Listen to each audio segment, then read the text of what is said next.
Hi guys! Samahan niyo ako ngayon na mag-unbox ng iPhone 15 Pro Max. So, nabili ko to guys sa Telstra. Ang balak ko is ilalagay siya sa plan ng 24 months. Kaso ayaw ni Happy, mas okay daw yung outright.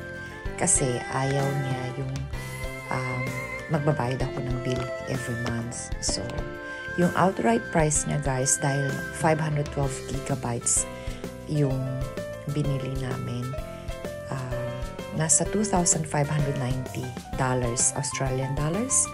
So, kayo na bahala guys mag-compute sa Philippine peso. Depende sa rate ng peso ngayon o yung exchange.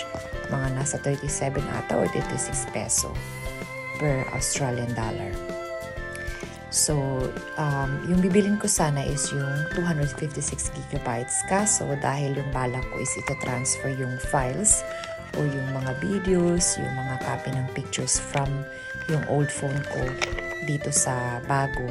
Kaya, hindi kakayanin yung 256 gigabytes. Kaya yung napili ko is yung 512 gigabytes. So, ito, nag-unbox tayo ngayon. So, ito yung napili ko na color guys. So, blue yung napili ko. Kasi yung 11 o yung luma ko is yung gray. So, blue naman tayo para maiba. Tapos, ito yung kasama. Charger. Tapos, yung pin para pwede kang, kung gusto mong palitan yung SIM card. Tapos, ito nga. Ayan, ang ganda niya, diba? Ang cute-cute. Sobrang bulky talaga yung camera niya. Yung camera niya, kailangan mo ring bilhin ng sarili niyang protector. Kung meron kang screen protector na glass, kailangan mo ring bilhin ng separate na protector or casing yung mismong lens ng camera para hindi masayang guys yung pagbili nyo. Kasi 'di ba mahal tapos magagasgas lang yung camera.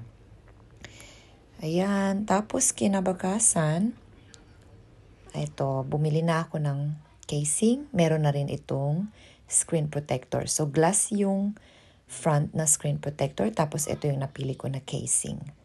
Ayan, tapos meron ding screen protector yung lens ng camera. Kasi sobrang bulky talaga siya. So, kung ilalagay mo lang siya sa bag mo or sa bulsa mo, baka magasgasan naman yung lens ng camera. Tapos ito, sobrang dulas, as in sobrang ganda nung screen niya. Kapag sinaswipe mo, up and down, left or right, tapos mafe-feel mo talaga yung titanium na part ng phone.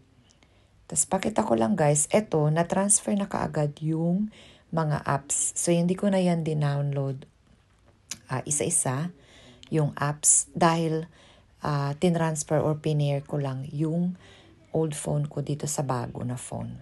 Mga 1 hour din yung inabot. 45 minutes to 1 hour yung pagta-transfer ng files. So, ayan, nakikita nyo, 512 gigabytes yung kanyang phone memory. I mean, yung gigabytes yung phone memory na nabili. Kaso, meron na akong nagamit na 176 gigabytes dun sa old phone. So, ayan, na-transfer. Lahat-lahat. So, kung ano yung mga existing mga files nyo, mga photos, videos, kapag pinair nyo siya or tinransfer, matatransfer din siya lahat.